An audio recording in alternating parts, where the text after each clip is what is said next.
Hi guys, today I have a tag that I wanted to share with you guys, and this is a tag that I made for my daughter's teacher, her kindergarten teacher, and it was the last day of school, so I know I'm a little bit late for that, but it's still a good technique for you to use on any other gift tag. So I thought I'd show it to you guys. So here I'm using my gelatos. I showed you the different colors. I don't have any of the names of the colors on the sticks, so I'm not quite sure what they are. They came in a collection I got from Michael's.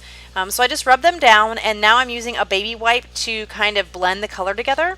I don't have the tag prepped with anything, so I didn't want to have too much water on it, so I'm just going to take my baby wipe and blend those colors kind of together. So that's the first layer, and then I'm going to dry that up a little bit with my heat tool because it did warp the tag just a little bit. So once that's dried up, I'm going to take my Tim Holtz Distress ink in the Wild Honey and actually no, I don't use the Wild Honey. I end up using this pink color, which is Worn Lipstick, and then I'm going to use Broken China around the edges. I end up using a different color, kind of orangish brown later on. So here I'm just distressing the edges, giving a little more character, and then I'm going to bring in the Broken China, and I'm going to distress a little bit more. I'm just using a very light touch on this. I don't want to add a lot of the blue. I don't want it to blend too much and get a purple. I just want to have a light coating of it and just get that darker edge. So that is going to be dried up now. Once that's all dried up, I'm going to end up taking my Heidi Swap color Shine in Gold, and then I'm going to sprinkle that all over the tag, and I'm going to end up doing 2 layers of this, and it takes me a little bit to get these splatters on here. It wasn't getting up in the straw of the little sprayer, so I had to dunk it a couple times. I'm just going to wipe up my surface, and then I'm going to dry it, and then I'm going to add another layer on top, and I'm going to show you kind of what it looks like here in a second so you can kind of see the gold, and I think it looks really pretty with that gelatos and the distress ink on here. So again, I'm just adding that second layer, and once that's done and dry, I'm going to move on, and I'm going to take a doily, and I'm going to add that on here next. Oh, actually, sorry, I forgot. I did end up taking the brushed corduroy and inking the edges. That's that brown ink that I was talking about a minute ago. Just deepening the edges a little bit more, giving it that vintage look to it, and just adding that brushed corduroy on here. And that's what the tag looks like so far. And then next I'm going to take that doily. This is just one that I think I got from Michael's, and I'm using this Opal Sea Oats Lindy's Stamp Gang spray to spray it down. And just to get a nice even coat, I'm taking my paintbrush and painting it down on the surface, and then I'm going to dry that doily up. And the doilies are really thin, so it doesn't take very long at all to dry that up.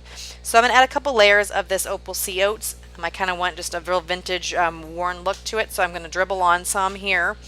And then I'm going to end up using an ink that I mixed up using a walnut stain that I've had in my stash forever, just to add a little bit more to it, a little more dimension to the doily.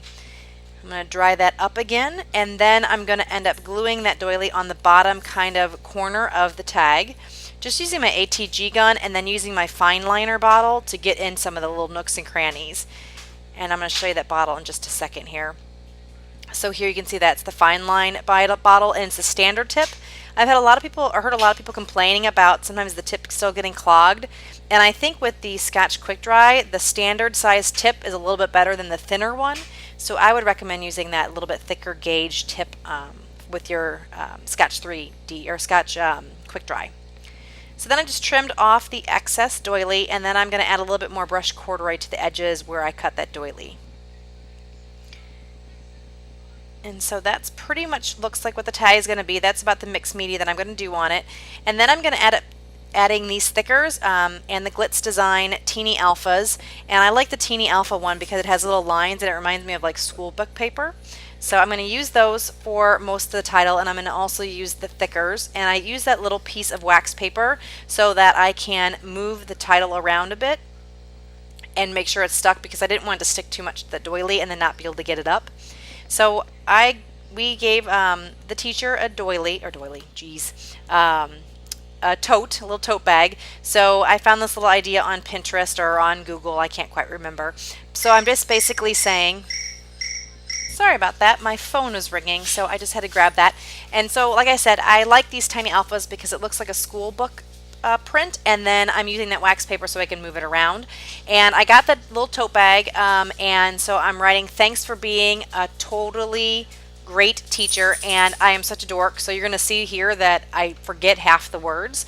So I'm just going to say thanks for being totally teacher, which doesn't really make too much sense. So I figured it out in the end, and in the pictures at the very, very end, you're going to see that I fixed that. So yeah, I'm a dork. I was so worried about that totally, and I got the little teacher font that I forgot to put the rest of the phrase. That would help. So you'll see that all fixed up. I was actually getting ready to download this video, and I was thinking about it, and I was like, oh no, I didn't put the whole thing down. So anyway, I'm crazy. So here, I'm going to end up fixing it in just a couple minutes. You won't see it on camera, but like I said, you'll see the finished product, the last picture on the video. So here I'm just laying everything down, trying to make sure it looks great, and it's all lined up, and I mess with these a little bit even though I put the wax paper down. So I'm going to show you a close-up in just a second. Oh, actually, no, I'm sorry, I forgot. I put the sequins on, and I try to use these sequins. I was going to use some white ones, but I think this light pink really works well. And then I have some Teresa Collins sequins that I'm going to use in blue. And the pink came from a Studio Calico kit, one of the like sailing or sail away or the pier or something like that. I can't remember. So that the pink ones came from that Studio Calico set, and then the blue one is a Teresa Collins. So I'm going to glue those down with the glue dots that I have. They're just mini glue dots, and I think they work the best for the sequins. And once I get that all down, I'm actually going to show you the finished product, and then I'm going to end up tying the tag on with some brown and white twine. And I'm just going to end up tying that onto the actual bag. So there's the close-up of the tag, and here's that twine. And I just want to say thank you guys so much for watching the video. If you like the video, give me a thumbs up. If you want to see more like it, let me know. I actually have some other tags that I made for some other teachers, which I'll be posting pretty shortly on the channel as well. So have a great day. Thank you guys. Bye-bye.